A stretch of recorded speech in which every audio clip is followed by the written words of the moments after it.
Alright mga paps, no? Good day! Another product tayo from Car Life World na susubukan. This time ito naman mga paps, no? Fan, double-headed fan ito. At fully adjustable yan. Ayan yung ilalim niya. Pwede nyo rin ipatong ito paps sa dashboard nyo, no? At regarding sa socket niya mga paps, ito yan. Ito yung socket niya. Try natin yung lakas nito, no? Ito mga paps, no? For instance, dito ko ipapatong sa passenger side. Kung makikita nyo, fully adjustable. Nakatutok siya sa driver.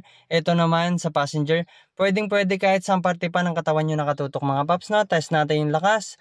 Ito yan. Ito yung 1 niya. Malakas na. Sa 1 pa lang mga paps, no? Ito yung 2.